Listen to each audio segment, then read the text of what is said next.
오늘 보실 성경 말씀은 요한복음 2장 1절로 11절까지를 보시겠습니다. 사흘째 되던 날 갈릴리 가나에 혼례가 있어 예수의 어머니도 거기 계시고 5절 그의 어머니가 하인들에게 이르되 너희에게 무슨 말씀을 하시든지 그대로 하라 하니라. 거기에 유대인의 정결 예식을 따라 두세 통 드는 돌 항아리 6이 놓였는지라. 예수께서 그들에게 이르시되 항아리에 물을 채우라 하신즉 아기까지 채우니. 10절 말하되 사람마다 먼저 좋은 포도주를 내고 취한 후에 낮은 것을 내거늘 그대는 지금까지 좋은 포도주를 두었도다 하니라. 예수께서 이 첫 표적을 갈릴리 가나에서 행하여 그의 영광을 나타내시며 제자들이 그를 믿으니라. 아멘. 요한복음 1장 10절에 보면 예수께서는 이 세상을 창조하신 분으로 설명합니다. 만물을 창조하신 분이 이제 이 세상에 오셔서 그런 분임을 증명하기 위해서 첫 번째 기적을 보여주셨는데 이제 예수께서 이 세상에서 뭘 하러 오신 또 어떤 분인가를 보여주시고자 하는 그런 내용입니다. 예수께서 만물을 지으실 때 삼위 하나님이 하실 때 예수께서도 이 세상을 지으셨는데 이제 이 세상에 오신 것은 사람을 변화시켜서 새로운 존재로 만드시려고 오셨다 하는 의미를 전달하기 위해서 첫 번째 물로서 포도주로 만드시는 기적을 보여주신 것입니다. 그래서 본문에 나오는 말씀대로 물로 된 포도주라 이런 제목의 말씀을 나누고자 합니다. 첫 번째 이 배경을 보면은 잔치집에 포도주가 떨어졌습니다. 손님은 밀려 들어오고 포도주가 떨어지면은 이건 보통 문제가 아니죠. 이 장면이 우리에게 주시는 하나님의 영적 메시지는 세상 일이라고 하는 것은 잔치를 하듯이 이 세상에 즐기고 이 세상에 재미나게 살고 하고 싶어도 항상 뭐가 부족하다는 거죠. 우리가 그런 지구촌의 삶을 산다고 다 자백하지 않을 수가 없죠. 그래서 포도주가 잔치집에 떨어졌다고 하는 것은 황당한 일이면서 이것은 세상 일이란 항상 부족하다 그런 뜻을 전해주려고 하는 것으로 봅니다.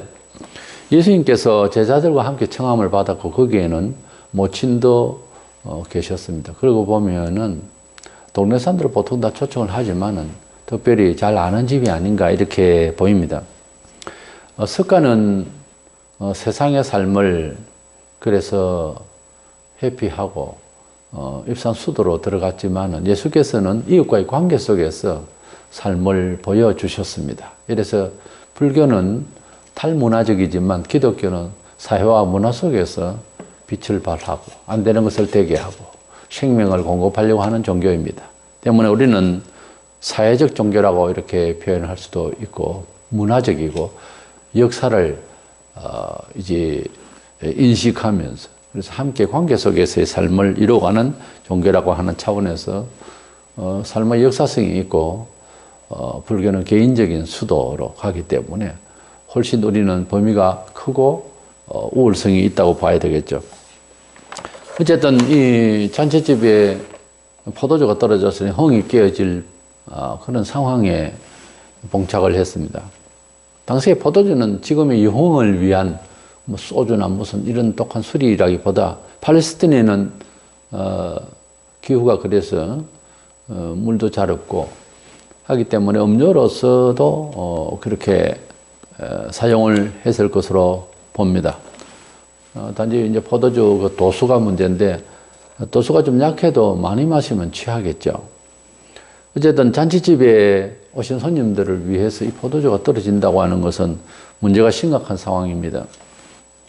잔치집에 포도주가 떨어진 이 상황이 이제 예수님과 또 모친 그리고 모든 주변 사람들이 당황할 수밖에 없는 상황인데 이런 상황에서 우리가 다시 한번 짚어볼 것은 세상 일이라고 하는 것은 이렇게 늘 당황스럽고 부족하고 그리고 무슨 대책이 없는 일들이 참 많습니다. 그래서 어떤 방법이 길을 모르기 때문에 뭐 좌절하고 때로는 자살로 마무리하거나 뭐 이런 일들이 벌어지고 또 개인이나 단체든 어떤 소생할 수 있는 힘이 한계가 있을 때에 좌절할 수밖에 없는 그런 세상을 살고 있습니다. 어느 시대, 어느 족속이나 어느 지역에서 무슨 일을 하든지 마찬가지입니다. 항상 부족한 거죠. 이것은 왜 그럴까요? 죄된 세상에서 무능한 인생이 살아가는, 아무리 과학 만능이라 하지만 항상 부족합니다. 뭘 하나 만들어 놓고 나면 그것 때문에 해를 입히는 일도 벌어지게 되고요. 마치 어떤 부위가 아파서 약을 먹는데 그 약을 너무 많이 섭취를 하면은 또 간이 나빠지고 다른 데 고장이 날 수도 있지 않습니까? 저와 같이 이 세상의 일이라고 하는 것은 항상 부족하고 뭐가 결여되어 있고 당황스럽고 흥이 깨어지고 서글프고 그런 거죠. 예레미야 6장 14절에 그들이 내 백성의 상처를 가볍게 여기면서 말하기를 평강하다 평강하다 하나 평강이 없도다. 악한 세상에서는 평강을 말하지만은 평강이 없다는 거죠. 호세아 4장 10절에 그들이 먹어도 배부르지 아니하며 세상에 먹을 만큼만 먹고 짐승들도 그렇거든요. 먹을 만큼 먹고 나면 해치지 않습니다. 그런데 사람은 가질 만큼 가졌는데 또 욕심을 내고 약한 자를 아프게 하고 그 참 가만히 생각해 보면 사람이 참 못났어요. 그리고 사람이 가지고 있는 욕심이라고 하는 것이 한이 없습니다. 짐승보다 못한 상황을 너무 많이 우리가 표현을 하고 있습니다. 아모스 8장 11절에 양식이 없어 주림이 아니며 물이 없어서 갈람이 아니요 여호와의 말씀을 듣지 못한 기갈이라. 말세가 되면 더더구나 뭔가 가졌는데도 갈함이 있고 뭔가 취했는데도 배부르지 아니하고 이런 일이 왜 벌어지느냐? 하나님의 진리가 참된 것이 없어서 그렇다. 진리는 사회적 용어로 참되다는 겁니다. 우리 인생이 살아가는 데에 주장하고 취하고 판단하는 것들이 참되질 않다는 거죠. 그렇기 때문에 항상 갈증이 나는 거예요. 세상의 물질과 명예와 모든 것을 다 취해도 바닷물처럼 마시도 또 갈증나고 채워지질 않습니다. 예수님께서 잔치집에 오셔서 이렇게 포도주가 떨어지는 상황에서 우리 예수님이 참석을 하셨다고 하는 것은 이 세상에 부족하고 연약한 우리 개인과 사회와 시대에 주님이 필요하다는 거죠. 그래서 개인적으로 단체적으로 예수님을 초빙하고 예수님을 또 모시면 좋은 일이 생기고 생명이 일어나고 부족함이 채워진다고 하는 그런 언뜻 그 생각을 먼저 우리에게 비춰주고 있습니다. 그래서 마태복음 22장 2절에 보면 천국에 대해서 예수님이 비유하실 때 마치 자기 아들을 위하여 혼인잔치를 베푼 어떤 임금과 같으니 그랬었습니다. 예수님께서 우리 개인에게 단체에게 초빙이 되는 것은 마치 잔치를 이룰 수 있는 그래서 풍족과 기쁨을 역사하실 수 있는 기회가 되는 것입니다. 그래서 성도가 어디 가거나 무슨 일을 펼치거나 무슨 일에 접하더라도 성도가 가는 곳에는 예수님이 역사하시듯이 부족함을 채우고 연약한 것을 강하게 하고 하는 데에 봉사하고 능력을 베풀고 할 수 있어야 한다는 점을 또한 알게 하시는 장면입니다. 어쨌든 잔치집에 포도주가 떨어졌다고 하는 것은 상당히 당황스럽고 부족함에 대해서 우리가 안타까워할 수밖에 없는 이 세상의 모든 일들이다 하는 점을 이해하면 좋겠습니다. 그래서 두 번째로 우리가 생각하게 되는 것은 예수께서 이런 정황을 잘 아시고 있는 상황에서 물로써 포도주를 만드시는 기적을 베푸셨어요. 예수님은 떡 5개와 물고기 2마리로 5,000명이나 먹고 남도록 하셨습니다. 그것은 수적으로 과학적으로는 이해가 안 되는 수적 변화였습니다. 본문에 나타난 것은 물로 포도주가 되는데 이것은 질적 변화입니다. 이것은 과학적으로 있을 수 없는 일이에요. 물이 포도주가 될 수가 없습니다. 거기에 붉게 만드는 그런 화학성을 집어넣어 가지고서 포도주 비슷하게 만들려 하면 모양은 그렇게 될지 모르지만은 포도즙에서 나오는 포도주를 어떻게 물이 금방 변해서 그렇게 될 수가 있느냐. 그건 안 되는 거거든요. 과학적으로 절대로 있을 수 없는 일입니다. 그래서 이 질적 변화 혹은 수적 변화, 양적 변화, 그 양적 변화와 질적 변화를 가져오되 사람이 도저히 흉내낼 수 없는 이 일을 이 기적을 이루시는 분이 예수님이십니다. 오늘 본문에는 이 질적 변화의 기적을 주시는데 이것이 어떤 경로를 통해서 이루어졌는가? 먼저 모친 마리아가 이 포도주가 떨어진 상황을 보고 문제를 해결해 달라고 예수님께 청을 했습니다. 이것이 굉장히 중요합니다. 우리가 뭐가 안 될 때에 교회도 안 나와버립니다. 마음이 상해가지고. 뭐가 생기고 뭔가 부족하고 뭔가 잘못되면은 그냥 하나님을 원망하는 태도죠. 그거는 예배도 안 드리겠다 그러고 화를 벌써 내고 시식거리면서 굉장히 잘난 것 같아도 다 그렇게 부족하고 어렵습니다. 근데 그때마다 주님께 기도하고 주님을 붙들고 이해하려고 해야지 사람과 사람 사이에서 분노나 일으키고 또 어떤 일에 대해서 이제 불만이나 하고 그런다고 해결이 되는 것은 원칙적으로 아니죠.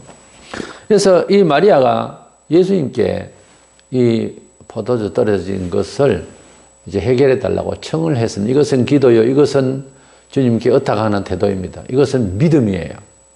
마리아가 주인을 불러가지고 아내 우리를 초청해놓고 포도주 떨어지기 뭐냐고 이렇게 따질 수도 있고요. 여러 가지 일어나 가자. 포도주도 없고 목도 마르고 어떻게 여기서 있냐 이럴 수도 있어요. 화날 수도 있어요. 그러나 예수님께 의지해서 이 상황을 어떻게 변화시켜 달라고 하는 청을 했다고 하는 것은 믿음이에요. 이것은 포도주 떨어져서 없지 않습니까? 어디 사오든지 이래야 되는데 예수님께 의지한 것은 순전한 마리아의 그 믿음입니다. 우리가 하나님의 자녀가 되는 믿음은 어떤 믿음인가 하네. 어떤 목사가 믿는 믿음이나 교단의 믿음이 아니고 아브라함의 믿음을 가져야 된다고 그랬어요. 우리가 믿는다고 하니까 대중 없이 그냥 불교식으로 믿고 무슨 예의를 다해서 유교식으로 믿고 무슨 이런 믿음이 아니고 아브라함이 믿었던 믿음을 가져야 된다고 성경에 누차 말씀을 하고 있습니다. 아브라함의 믿음 뭐냐? 죽은 자 가운데서 살리시는 하나님을 믿었어요.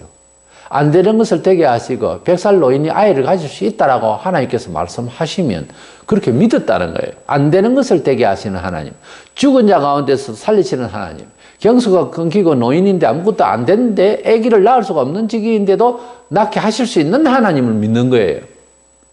그런 믿음을 가지고 예수를 믿어야 된다는 거죠. 그러니까 예수를 믿는다는 말, 그게 그렇게 쉬운 이야기 아니에요. 예수를 믿는다고 하는 것은 내가 죽어도 다시 부활하게 될 것을 말씀하신 예수님을 믿는다는 거예요. 내가 지옥에 갈 사람이었는데 천국을 옮겨주시는 하나님을 믿는다는 거예요. 그 부모가 무슨 힘으로, 돈이 어떤 힘으로, 어떤 과학과 철학이 그렇게 할 수 있습니까? 방법이 없어요. 하나님을 믿을 때 그렇게 믿으라는 거예요. 하나님이 우리를 구원하시고 주님께서 우리를 부활하신 그 사건처럼 우리를 부활케 하실 것이다. 이렇게 믿는 거예요. 죽은 자를 살리시는 분으로 믿었던 아브라함이 그 믿음을 가진다면 이 마리아가 바로 그 믿음이에요. 포도주가 떨어졌는데 예수님이 양조장에서 일하는 분도 아닌데 예수님 이거 해결해 주세요. 이것은 믿음이 아니고는 할 수가 없는 일이에요. 그래서 이런 믿음이 참 중요합니다. 예수의 어머니 마리아는 5절에 하인들에게 이르되 너희에게 무슨 말씀을 하시든지 그대로 하라 하고 하인들에게 아주 주입을 분명하게 했습니다. 예수님이 무슨 말씀을 하시든지 그대로 행하라. 왜? 그대로 행하면 역사가 나니까. 이렇게 믿었다는 거예요. 보통 믿음이 아니죠. 예수께서 기적을 이루실 줄로 믿었던 거예요. 안 믿으면 이렇게 말할 수가 없잖아요. 여기에 하인에 해당하는 것은 성경에 들어 말하는 종, 둘로서가 아니고 목사나 집사에게 사용되어진 단어인 디아코노스라는 단어입니다. 그러니까 봉사자를 말합니다. 그래서 그 집안에서 종을 부리듯이 이렇게 했다는 것이 아니라 봉사하는 사람, 예의를 갖추어서 봉사하는 사람들을 말해요. 이 봉사하는 집안의 하인들, 를 이제 불러서, 그렇게 예수님이 무슨 말씀을 하더라도 그대로 행해야 된다라고 당부를 했습니다. 그래서 이 물이 포도주가 되게 하시는 예수님의 기적은 첫 번째, 물이 포도주가 되게 하실 만한 예수님으로 믿고 부탁을 한 거예요. 이 상황에, 포도주가 떨어진 상황을 이제 포도주가 있게 해달라는 식으로 부탁을 한 거예요. 이것은 기도요, 이것은 믿음인 것입니다. 우리가 생활에 기적을 얻으려면요, 지금 이 시대에도 마찬가지입니다. 그렇게 역사하실 수 있는 분으로 믿어야 되는, 데이터를 다 내고 정보를 다 내서 안 된다, 사람이 할 수 없다, 그걸 그냥 체념을 하지 말고 그런 상황인데 반등으로 역사하실 수 있는 하나님이다 하는 것을 믿으라는 거예요. 그러니까 믿음이 쉬운 이야기가 아니잖아요. 안 되는 것을 되게 하시는 하나님으로 믿어라. 이건 보통 문제가 아니죠. 그래서 예수님께 청했다는 데 대해서 우리는 기적이 시작이 벌써 되는 거예요. 그 동기를 말을 한 거죠. 그러니까 믿고 기도를 먼저 하라는 거죠. 주님을 먼저 믿으라는 거죠. 두 번째로는 이 기적이 일어나게 된 것은 역시 예수의 모친의 말을 듣고 순종을 했던 이 하인들의 순종이 있었기 때문에 기적이 일어난 겁니다. 하나님의 나라를 위해서 봉사하려는 자는 주의 말씀을 잘 순종을 해야 돼요. 하나님의 말씀을 가르치는데 목사를 통해서 또는 지도자들을 통해서 이렇게 하면 좋겠다, 저렇게 하시오. 내가 생각해 보고요. 이렇게 되면 벌써 힘듭니다. 매사에 세상 밖에서 생각하는 그런 생각처럼 교회 일도 다 자기 생각으로, 자기 경험으로 옳다는 거죠. 아니, 다른 사람보다 내가 옳거든. 상대적으로. 그 장 옳다는 식으로 생각을 해버리면 기적은 일어나지 않습니다. 내가 일상적으로 할 수 있는 일 외의 것을, 외의 역사를 믿어야 되는 거예요. 그러려면 하나님의 말씀을 순종을 해야 돼요. 일일이 계산 다 해버리면 아무런 기적이 안 납니다. 딱 계산한 만큼만 됩니다. 은행에 돈 넣듯이. 딱 그만큼 약속의 프로테지로 이자를 딱 받을 수 있죠. 그렇게 해가지고는 큰 돈을 만질 기회가 없지. 어떤 사업을 한다든지 이런 분들은 큰 돈을 만질 기회가 있지만은 셀러리맨은 큰 돈을 만질 수는 없잖아요. 장 받을 수 있는 한계에서 생활을 성실히 해 나가야 되겠죠. 이제 그거에 나쁘다 그런 뜻이 아니고 하나님을 믿는 믿음의 삶이라고 하는 것은 세상적인 처세와 다르다는 거죠. 그러니까 사회생활의 성격으로 치면은 약간의 사업성이 있는 종교예요. 믿음이라고 하는 것은 약간의 투기가 아니고 투자적인 그런 의미가 좀 있어요. 그런 용담과 믿음이 없이는 하나님의 기적의 예언의 말씀들에 대해서 실행을 할 수가 없습니다. 마음이 약해가지고는. 그렇잖아요. 어차피 처음 만나는 이 일들이고 이야기들이거든요. 근데 이것을 시도해 본다는 것은 약간의 사업적 그런 기질을 발휘하지 않으면 안 되는 이야기예요. 마음이 너무 작아가지고서 불안해하는 것은 이것은 하나님의 기적을 도저히 만날 수가 없는 거예요. 마음을 확 열고 깨버려야 돼요. 하나님 믿습니다. 이렇게 해야 되는 것이고 지상에서 발목 잡혀서 어느 천년의 천국을 날아 올라갈 겁니까? 사람이 변화를 받아야 되는 거예요. 물이 어떻게 돼서 포도주가 되냐? 정신이 있는 말을 하냐? 이런 식으로 말을 퍼뜨려버리면 아무도 믿음을 못 가집니다. 그건 누가 모르는 이야기입니까? 그렇지만 그것을 포도주로 만드실 수 있는 하나님의 말씀들이 성경에 수두룩하거든요. 그런 식으로 뭘 일을 하시겠다고 하는 이 하나님의 말씀을 믿어야 되는 거예요. 그래서 기독교는 믿음의 종교라고 하는 것은 성경이 말씀하고 언약하고 우리에게 주시는 메시지는 우리 합리적인 경험적인 한계를 한참 뛰어넘은 이야기예요. 그렇기 때문에 여기에는 말귀를 알아들려면 귀를 열되 가슴에 귀를 열어야 되는 거예요. 믿어야 되는 거예요. 다 의지해야 되는 거예요. 다 믿고 주님 앞에 바쳐야 되는 거예요, 마음을. 그렇게 안 하면은 기적이라고 하는 것은 있을 수 없어요. 교회 생활은 될 수 있는데 왔다 갔다. 그러나 기적을 체험할 수는 없어요. 기적을 체험하려고 하면은 이렇게 순종을 해야 되는 거예요.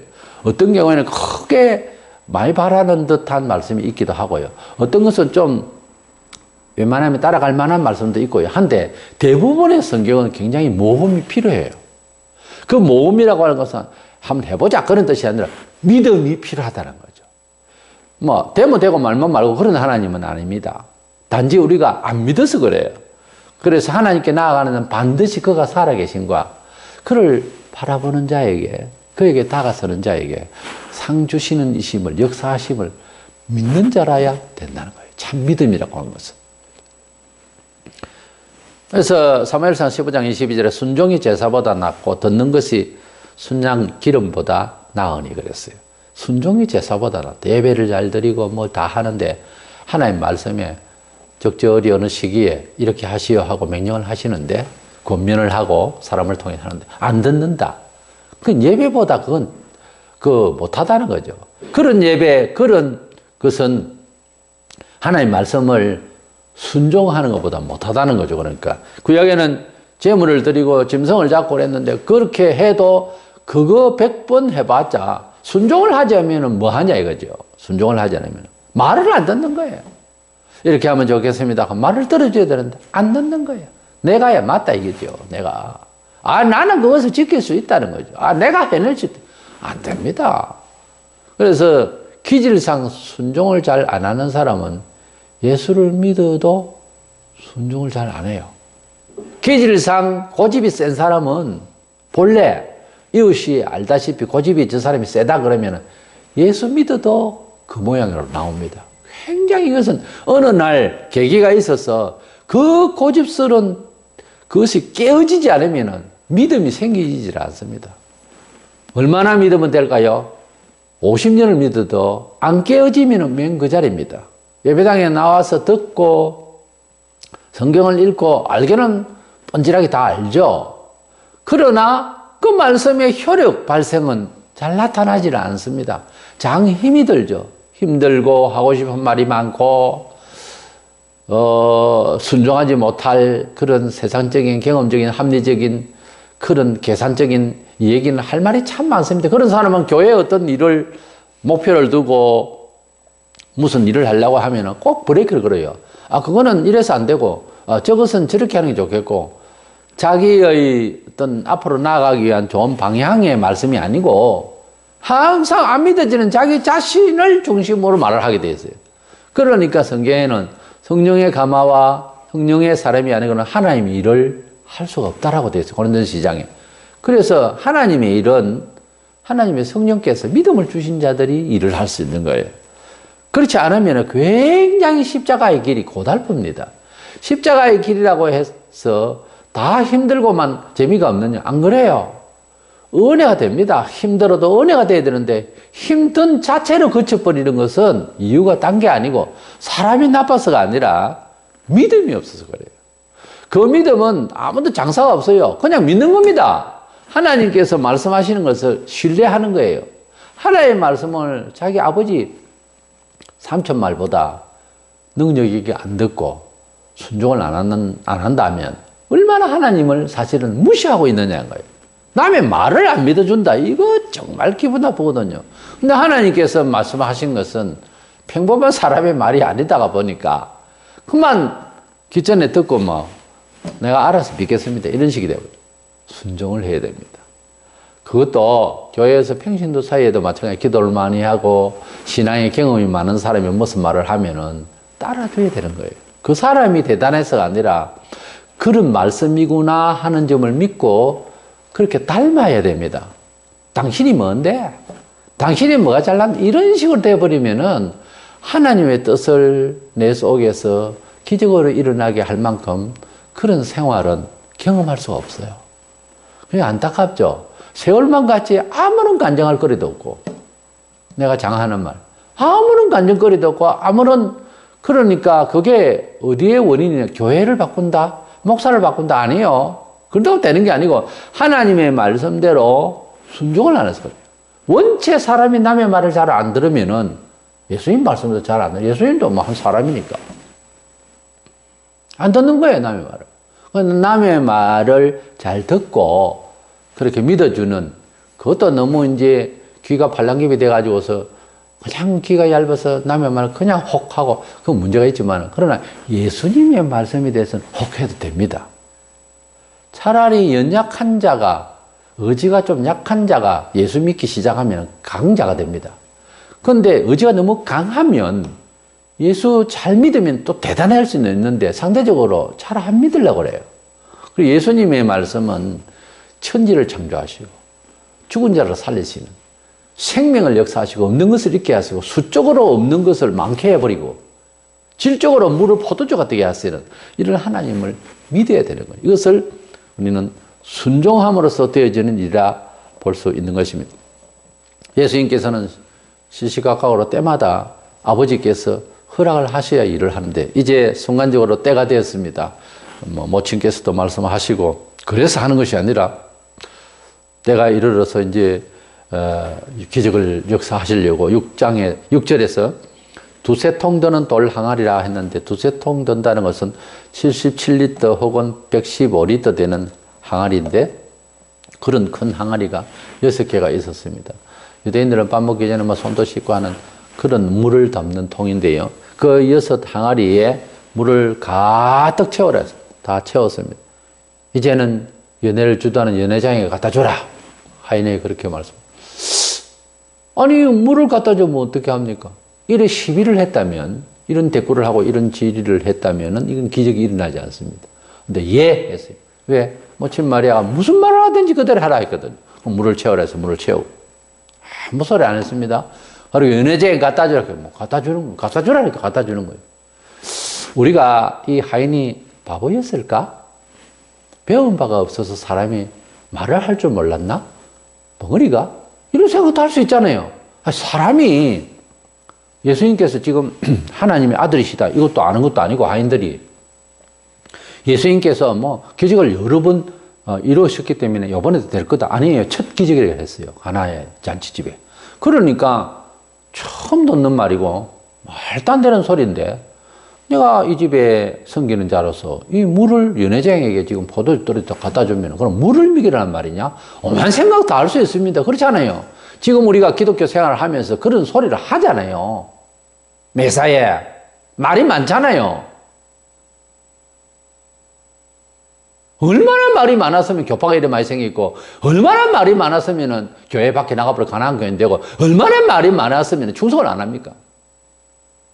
굳이 그 말을 안 해도 말을 많이 했다는 거지. 주님의 말씀은 지금 당도해 있는데 말을 많이 하니까 충성을 못한 거예요. 충성하는 사람은 원래 말이 없습니다. 순종하기 바빴어. 왜? 순종하면 좋은 일이 생긴다는 걸 아는 사람입니다. 그래서 연회장은 우선 손님한테 주기 전에 맛을 봐야 될 거다. 맛이 참 좋았습니다. 이런 좋은 술도 원래 있었나? 이럴 정도로 맛있습니다. 그래서 사람들에게 이제 나눠주게 됐습니다.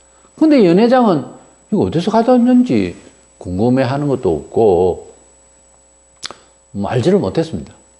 그러나 포도주가 뻘겋게 싹 나올 때에 하인들은 거기서 깜짝 놀랐을 겁니다. 방금 우리가 지금 물을 퍼가왔는데 부으니까 포도주가 되는 겁니다. 놀라운 감동을 받았을 겁니다. 물이 포도주가 되는 기적의 역사, 하나님의 일을 본 사람은 순종한 사람들이 알게 됐습니다. 연회장은 모르죠, 지금. 순종한 하인들만 알더라 그랬어요. 순종은 너무너무 중요합니다. 기독교에서의 신앙에서 순종은 너무 중요합니다. 마르틴 루터는 말하기를 순종은 이적보다 낫다 그런 말을 했습니다.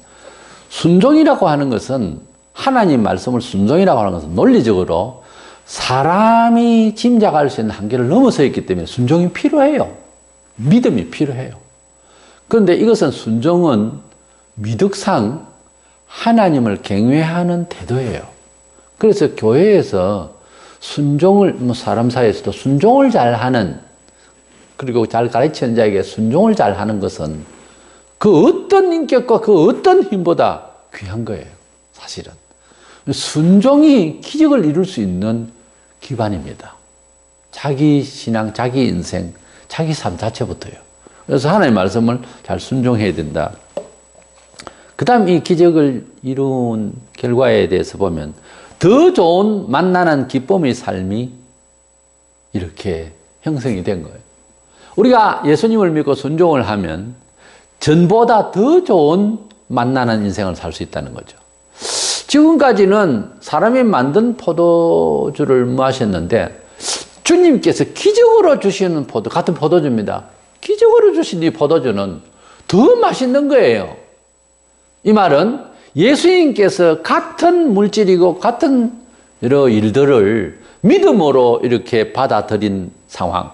다시 말해서 주님께서 주신 은혜의 결과는요, 사람의 노력에서 실력으로 그리고 노력으로 받게 된 결실보다 훨씬 더 만난다는 거죠.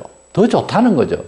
우리가 하나님을 감사하고 기뻐하려면은 사실은 그냥 기뻐하라 해서 기뻐하는 것보다 말씀대로 살아서 고난과 환난과 어려움을 겪고 통과하고 난 뒤에 마침내 주님께서 역사하셔서 주시는 물질과 위치와 환경적인 것을 받으면요, 훨씬 더 기분이 좋습니다.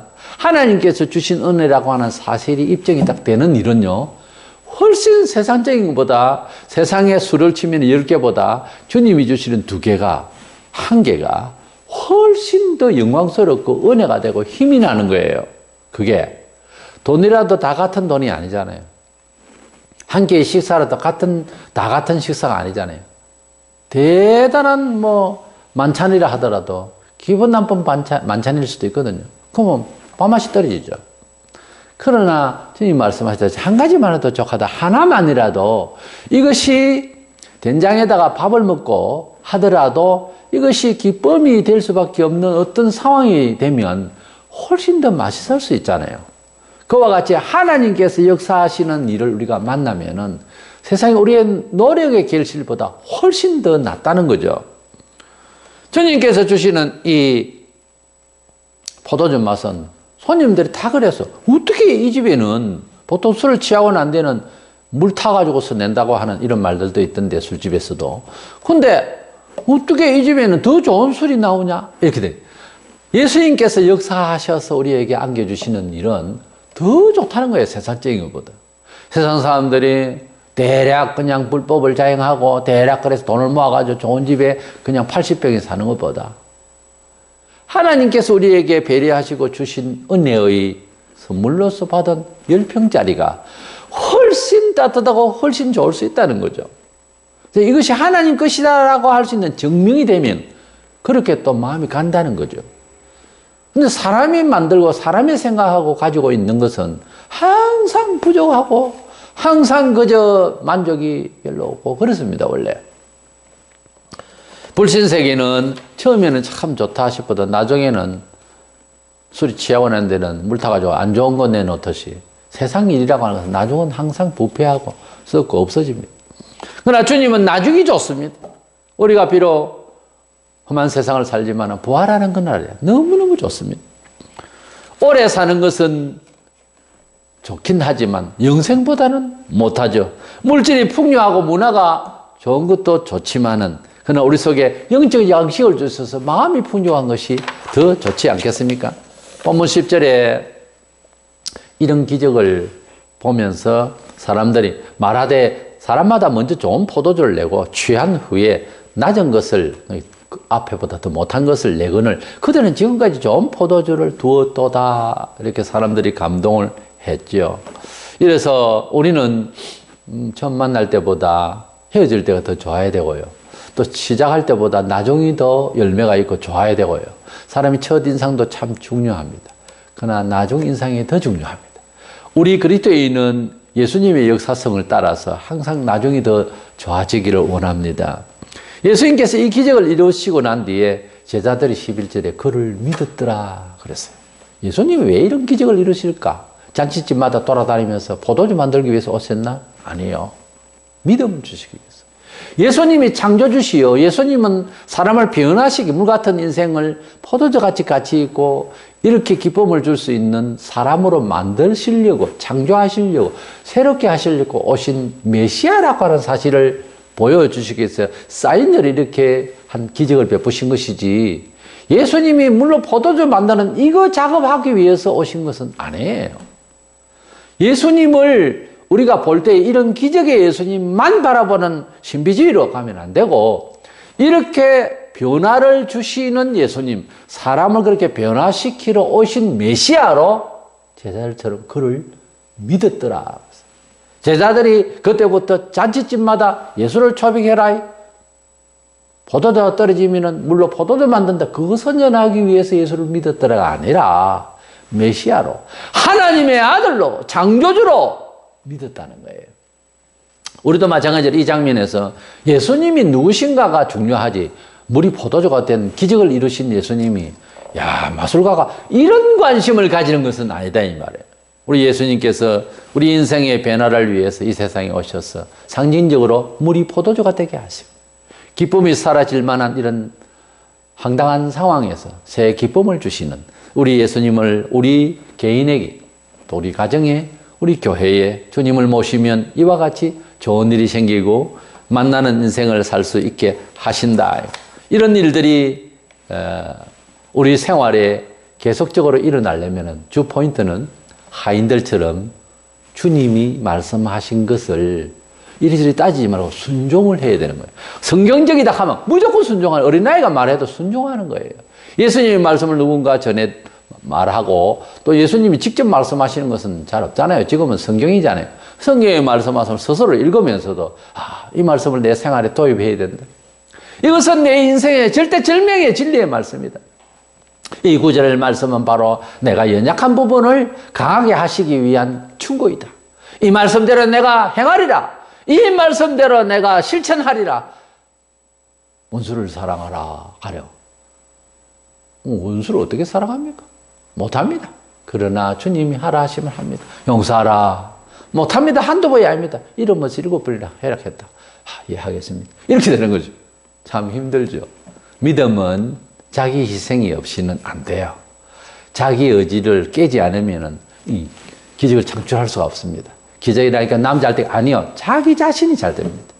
이래서 물로 된 포도주 이 어떻게 만들어졌고 어떤 정황에서 이런 일이 있었고 결과적으로는 예수님이 누구라는 것을 알게 하시는 이 내용 속에서 우리에게 가장 크게 와닿아야 되는 것은 이 협력하고 봉사하는 이 하인들처럼 주의 말씀대로 순종을 했다는 거예요. 주의 말씀 순종해서 이 혼란한 시대에 이 좌절할 수밖에 없는 세상에서 항상 다시 일어서고 새 생명의 역사가 나고 또 다른 새로운 기쁨을 맛볼 수 있는 저와 여러분 되시기를 원합니다.